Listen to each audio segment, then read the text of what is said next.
alat bukti yang dipakai adalah surat menyurat, bukan ijazah. Padahal yang dituntut adalah pemalsuan gelar. Ijazah yang mereka buktikan tidak ada gelar palsu, adalah gelar asli. Itu pun Mahkamah Agung perlu tahu. Ijazah yang dijadikan sebagai barang bukti adalah fotokopi yang dilegalisir tanpa membawa aslinya. Apakah hukum kita mengatakan begitu? Nah, kalau Mahkamah Agung membenarkan atau memenangkan argumentasi jaksa, berarti Mahkamah Agung juga tidak mematuhi hukum.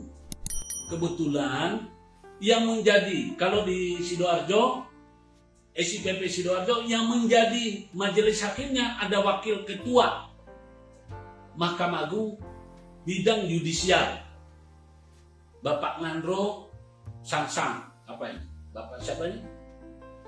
Tolong lihatkan di situ namanya.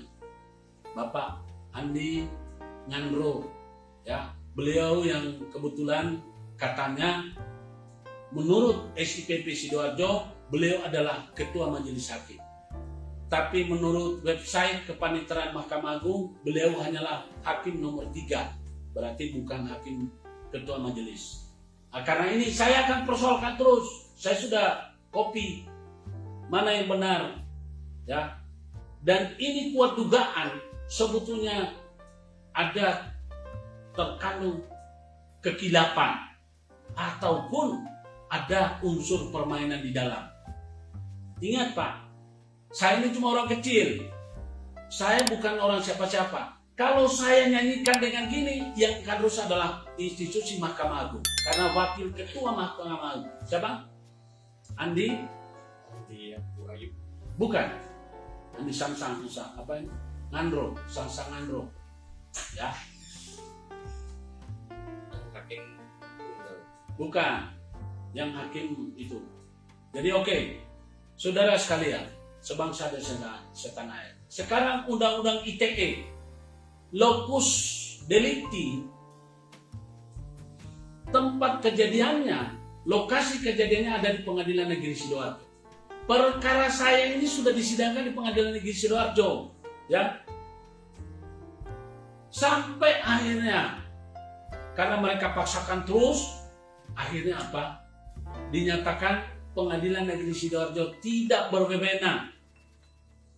Padahal, bagaimana mungkin tidak berwenang? Berwenang. Cuma yang jadi permasalahan, mereka tidak mengikuti ketentuan hukum formal.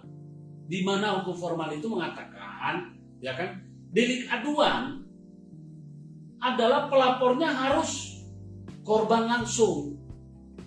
Terlebih-lebih perkara Undang-Undang ITE pasal 27 ayat 3. Karena kandungan hukumnya adalah pencemaran nama baik dan fitnah.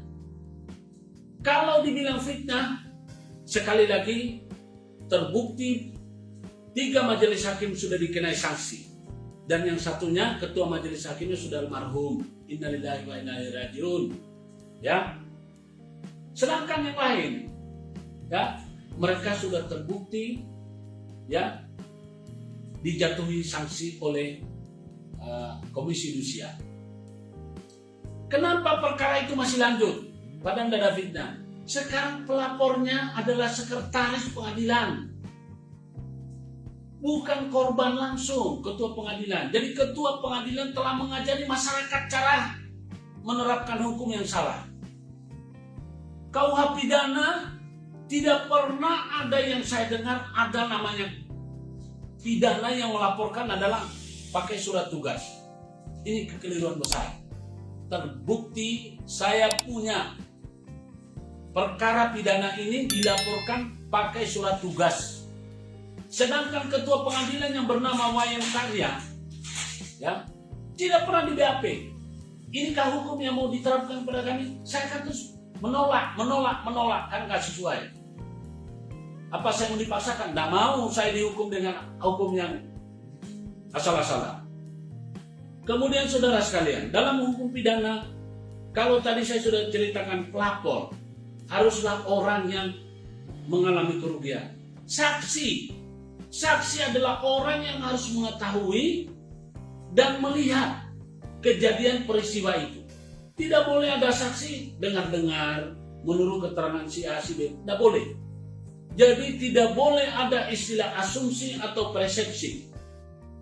Karena itu kualitas atau quality saksi yang sah menurut KUHP adalah orang yang harus melihat, ya, mendengar, mengetahui langsung. Jadi bukan asal dengar-dengar. Pada waktu kejadian itu dia harus ada di tempat.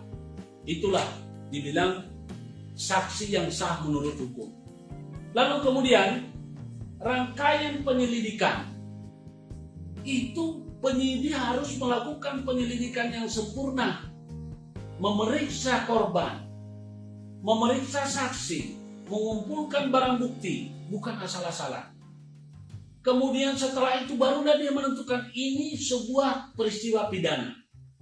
Kemudian setelah mengerti bahwa ini sebuah peristiwa pidana berdasarkan 2 alat bukti, maka dia akan meningkatkan bahwa siapa tersangkanya. Untuk mencari tersangka juga harus didukung dengan 2 alat bukti. 2 alat bukti tentu kalau di sini pencemaran nama baik, namanya siapa yang dicemarkan. Kemudian fitnah, siapa yang punya nama difitnah tidak benar.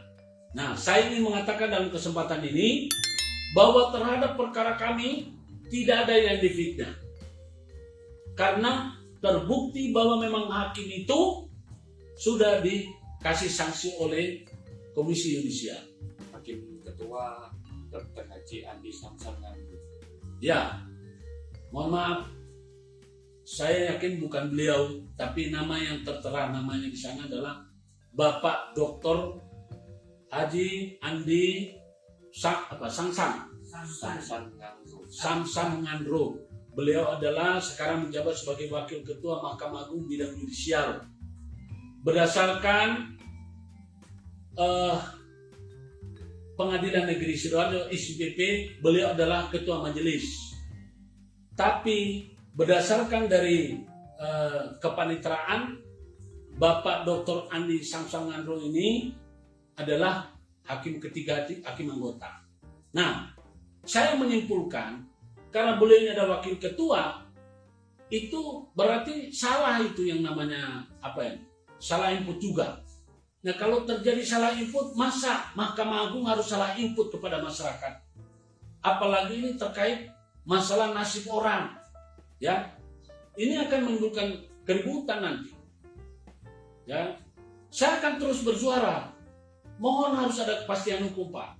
Ya, kalau memang ini kekeliruan, sudah katakan keliru, supaya saya segera menuntut ganti kerugian kepada pelapor yang telah memfitnah saya menggunakan gelar palsu. Ya. Lalu saudara, yang namanya penuntutan, penuntut umum itu dalam hal menetapkan berkas lengkap harus benar-benar terbukti lengkap, bukan asumsi. Nah, kalau kita lihat dari runtutan penyelidikan dan penyidikan yang tidak melibatkan korban, jaksa membuat keterangan bahwa ini lengkap dan P21 sampai dilimpah ke pengadilan, ini juga JPU juga ngawur. Ini adalah JPU dari Kejaksaan Negeri Sidoarjo. Ini Pak, Bapak Presiden Joko Widodo, Presiden Republik Indonesia, Bapak Mahfud MD sebagai Menko Polhukam, kemudian Bapak Kapolri, Bapak Sigit Prabowo, ya, kemudian Bapak Jaksa Agung, Bapak Syarifuddin, ya, tolong Bapak Jaksa Agung, ini tertibkan pengadilan Kejaksaan Negeri Sidoarjo ini ngawur. Masa menyatakan lengkap, kemudian orang yang melapor itu tidak pernah di BAP. Lalu kemudian Ketua Mahkamah Agung, tolong Pak, Bapak keliru Pak. Di dalam pasal 85 itu yang harus membuat surat penetapan terhadap penunjukan pengadilan itu harus datang dari Menteri Pak, atas usul dari Ketua Mahkamah Agung. Itu pun dasarnya berdasarkan sesuai penjelasan dari pasal 85 KUHP